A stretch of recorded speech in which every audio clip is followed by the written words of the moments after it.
Munculnya klaster pekerja proyek di areal Stadion Kapten Iwayan Dipta Gianyar membuat semua aktivitas di kawasan tersebut dihentikan untuk sementara.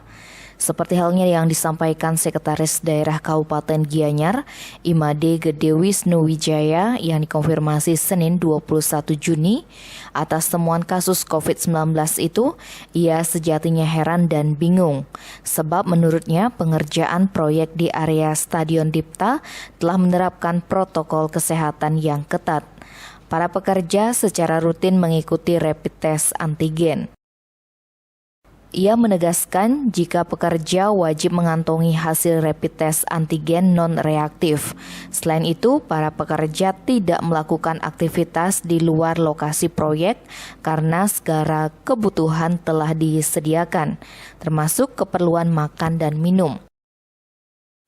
Selama proses isolasi Stadion Dipta ini, Wisnu mengatakan semua aktivitas di kawasan tersebut dihentikan, termasuk kegiatan olahraga yang dilakukan oleh masyarakat.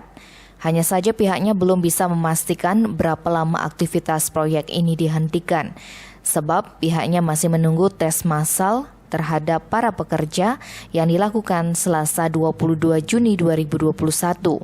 Sementara itu dari pantauan di Stadion Dipta, terlihat sejumlah tenda telah berdiri di luar stadion.